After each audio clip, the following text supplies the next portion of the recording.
I never thought I'd be in this situation, but here I am. I'm Lizzie, 24F, and I've been dating Caleb, 26M, for 3 years now. We met during our sophomore year in college when we were paired up for a group project in our marketing class.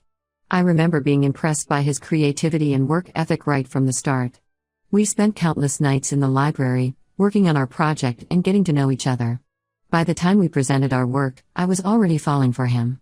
Caleb and I come from very different backgrounds. I grew up in a small town with my parents and 2 younger sisters.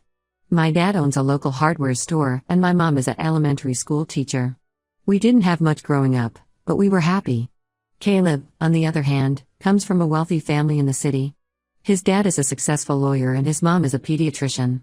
Despite our different upbringings, we clicked immediately. After graduation, Caleb got a job at a prestigious marketing firm in the city, while I started working at a nonprofit organization focused on environmental conservation. We decided to move in together last year, pooling our resources to rent a small but cozy apartment downtown. It was a big step, but we were excited to start our life together. Caleb has a best friend, Philip, 27M, who he's known since high school. They were on the same basketball team and have been inseparable ever since. Philip is everything Caleb isn't: loud, boisterous, and a bit of a party animal. When I first met Philip at one of Caleb's basketball games in college, I was a bit taken aback by his crude jokes and flirtatious nature.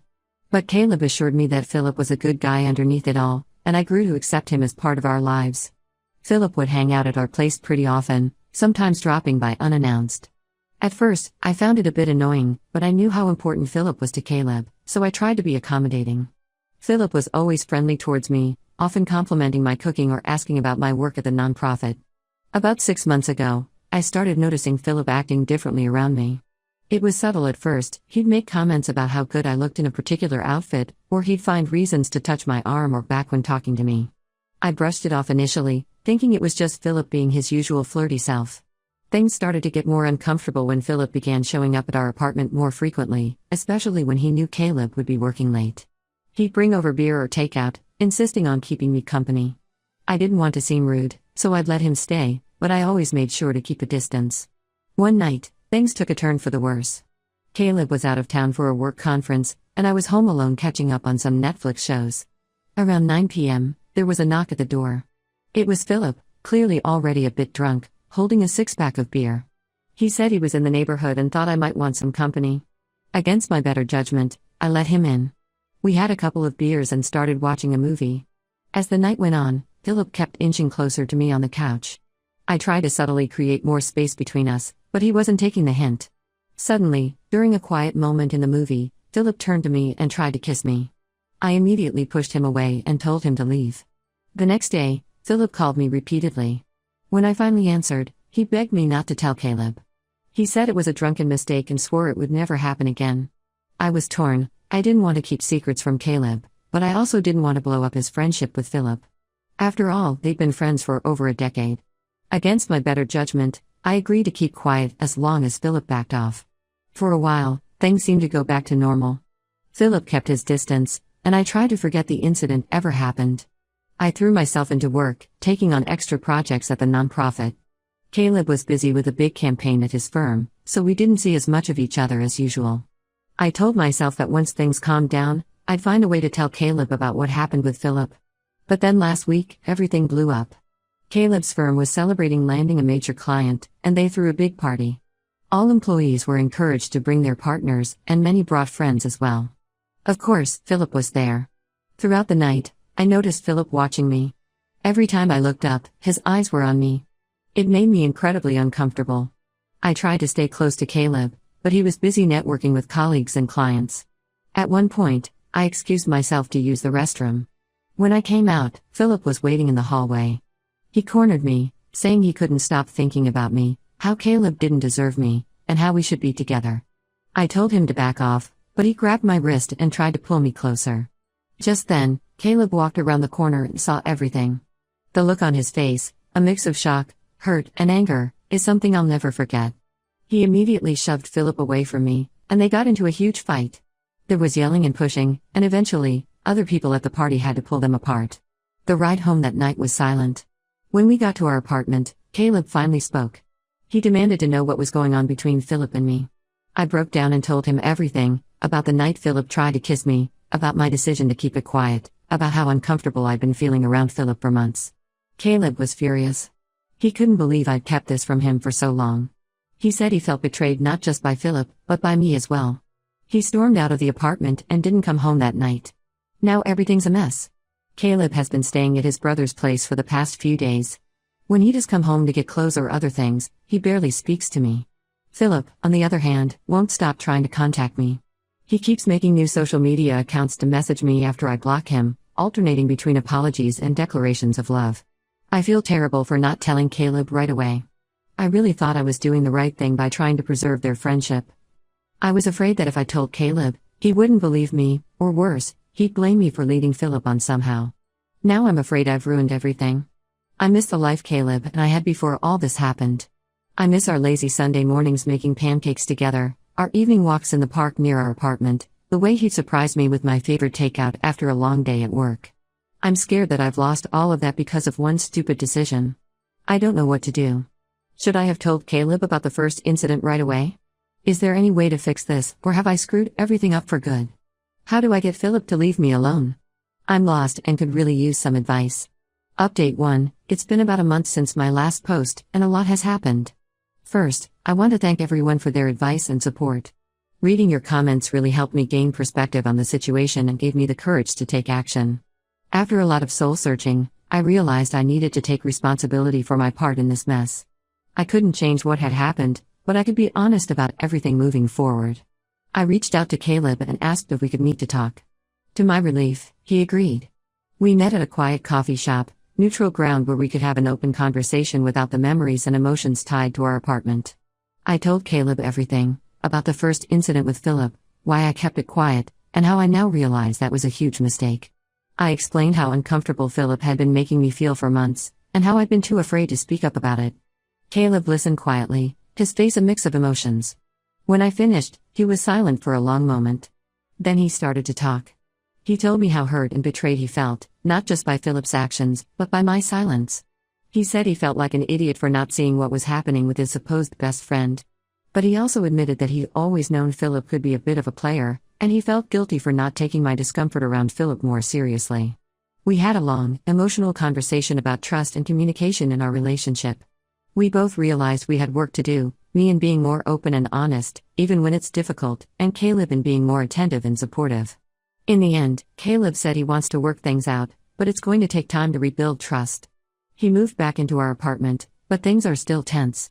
We're trying to establish new routines, cooking dinner together, watching a movie on Friday nights, to help us reconnect. As for Philip, things got worse before they got better. He kept trying to contact me through mutual friends, even showing up at my workplace once. It was incredibly stressful. I was constantly on edge, worried about when he might pop up next. I finally had enough and told him in no uncertain terms to leave me alone or I'd file for a restraining order. I also blocked him on all social media and asked our friends not to pass any messages from him. It was hard, especially knowing how it would affect Caleb's friendship with Philip, but I knew it was necessary for my own well-being and for any chance of salvaging my relationship with Caleb. Caleb and Philip's friendship is over, obviously. It's been hard on Caleb, they've been friends for so long and have the same friend group. Some mutual friends have taken sides, which has made social situations awkward. We've had to skip a few group gatherings to avoid drama. Caleb and I are taking things day by day. We've started seeing a couples counselor to work on our communication and trust issues. It's been helpful to have a neutral third party guide our conversations and give us tools to work through our problems. I've also been focusing on myself. I started taking a photography class I've always been interested in, and I'm spending more time with my own friends. It's been good to have some independence and not make my whole life revolve around this situation. I've been going on hikes with my college roommate on weekends, which has been a great stress relief. There have been some tough moments. Last week, we ran into Philip at a local bar. It was incredibly awkward and tense. Philip tried to approach us, but Caleb firmly told him to stay away. We ended up leaving early. The incident shook both of us and led to an argument when we got home. Caleb was frustrated that we had to leave, and I was upset that he seemed more concerned about the social awkwardness than my discomfort. I still feel guilty about how everything unfolded, but I'm trying to learn from my mistakes and move forward. I've started journaling as a way to process my thoughts and feelings. It's helping me understand myself better and identify patterns in my behavior that I want to change. Caleb and I are both committed to making this work, but we know it won't be easy. We're trying to be patient with each other and celebrate small victories, like having a disagreement without it turning into a big fight, or being able to laugh together like we used to. I'll update again if there are any major developments. Thank you all again for your support and advice. It's been a difficult journey, but I'm hopeful that Caleb and I will come out stronger on the other side. Update 2. It's been another couple of months, and I wanted to give you all an update on the situation. Things have been complicated, to say the least. Caleb and I continued with couples counseling, and for a while, it seemed like we were making real progress. We were communicating better, spending quality time together, and slowly rebuilding trust. We even started planning a weekend getaway to a nearby beach town, something we used to do regularly before all this drama. But then something happened that threw everything into chaos again. About 3 weeks ago, I received an email from Philip. The subject line read, "I'm sorry, please read." Against my better judgment, I opened it. In the email, Philip said he was truly sorry for everything and wanted to make amends. He wrote that he had been going through a tough time, he'd lost his job and gone through a bad breakup, and had acted out in ways he deeply regretted. He said he'd started seeing a therapist to work on his issues and wanted to apologize to both me and Caleb in person. He asked if the three of us could meet to talk things out. My first instinct was to delete the email and block Philip's address. But a small part of me wondered if this could be a chance for closure. I decided to show the email to Caleb and ask what he thought. To my surprise, Caleb said he wanted to hear what Philip had to say. I think part of him missed his old friend and wanted to believe that Philip had changed. Against my better judgment, I agreed to the meeting. We met at a neutral coffee shop downtown. At first, things were tense and awkward. None of us seemed to know how to start the conversation. Finally, Philip broke the silence. He apologized profusely to both of us, saying he had been in a bad place mentally and had acted out in ways he deeply regretted. He talked about his therapy sessions and how he was working on understanding his behavior and making changes. As the conversation went on, I started to feel uncomfortable. Philip kept looking at me in a way that made me uneasy, and some of his apologies seemed more focused on me than on Caleb. He talked about how much he valued our friendship and how he hoped we could all move past this. Caleb didn't seem to notice my discomfort, though. By the end of the meeting, he and Philip were reminiscing about old times and laughing together. Over the next couple of weeks, Caleb and Philip started hanging out again. It started with grabbing a quick lunch during work breaks, then progressed to watching sports games together. Caleb said they were rebuilding their friendship slowly and that Philip had really changed. But every time I was around Philip, I still got a weird vibe from him.